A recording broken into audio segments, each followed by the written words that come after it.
dans ce mot pour aujourd'hui. Je voudrais vous poser une question. Vous est-il déjà arrivé d'être perdu? Moi, un jour, je partais justement avec un pasteur dans une église et sur le chemin, on a décidé de ne pas écouter le GPS. On s'est retrouvé dans un chemin de terre, puis dans une zone commerciale, pour au final ne plus savoir où on était. Il a fallu qu'on remette le GPS, qu'on le réinitialise, qu'on retrouve pour pouvoir enfin retrouver le chemin.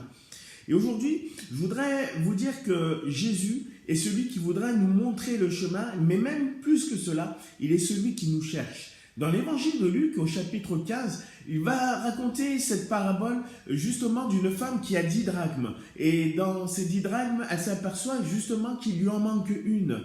Et elle se met du coup à chercher cette drachme d'une manière intense. Elle désire cette drachme, elle en a 10 et elle n'en a pas 9. De la même manière que cette dame cherchait cette drachme, Jésus te compte aussi parmi sa famille, parmi les siens, et il te cherche parce que peut-être que tu t'es égaré, peut-être que tu es perdu. Aujourd'hui, il y a plusieurs manières de se perdre. Il y a des personnes qui sont perdues parce qu'ils sont noyés par la souffrance. Ils sont désorientés. Il y en a qui sont perdus parce qu'ils ont perdu le sens de la vie, le goût à la vie. Il y en a qui sont aussi complètement perdus parce qu'ils ne savent plus quoi faire. Il y en a d'autres parce qu'ils sont assaillis de questions.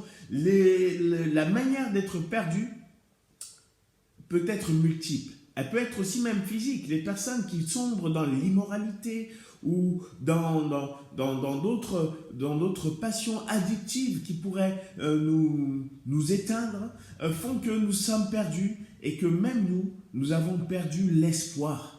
Jésus aujourd'hui est celui qui te cherche comme cette drachme. Nombreux sont les images où Dieu nous cherche.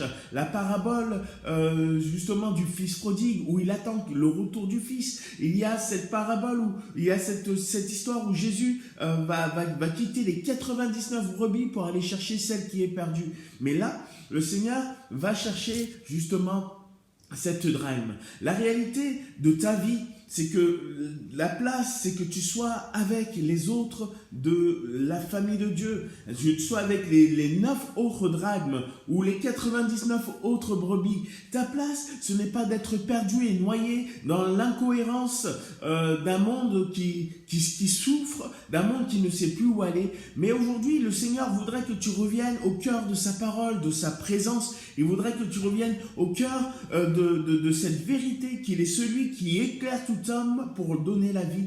Et je voudrais t'inviter aujourd'hui à retrouver le vrai chemin de la vie.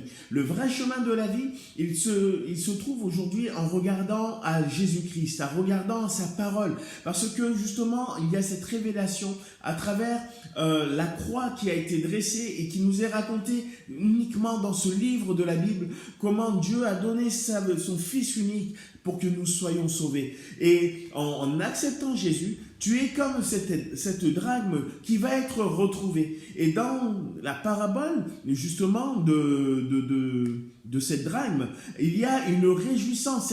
Cette personne va être tellement heureuse qu'elle va le dire à ses amis, qu'elle va aller les voir et elle va leur dire « Mais réjouissez-vous, parce que ce qui était perdu a été retrouvé. J'avais perdu ma drachme, mais je veux être retrouvé. » Mais pour d'autres personnes, je voudrais vous encourager à rester attachés, de rester fermement attachés à Christ. Pour comment ne pas se perdre, comment ne pas s'égarer aujourd'hui dans ce monde. Jésus va utiliser une autre parabole dans Jean chapitre 15.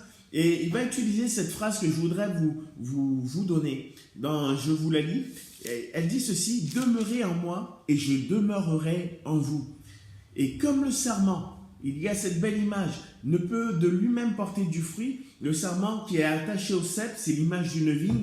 Elle dit: « Comme le sarment ne peut de lui-même porter du fruit, s'il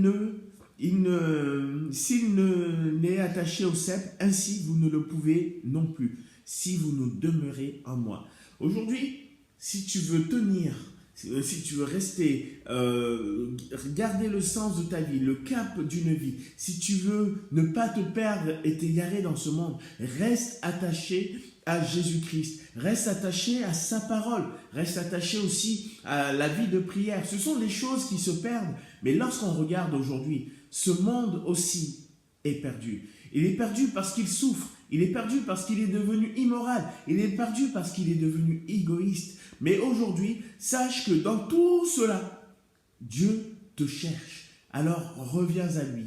Que le Seigneur vous bénisse aujourd'hui et je vous dis à très bientôt. Au revoir.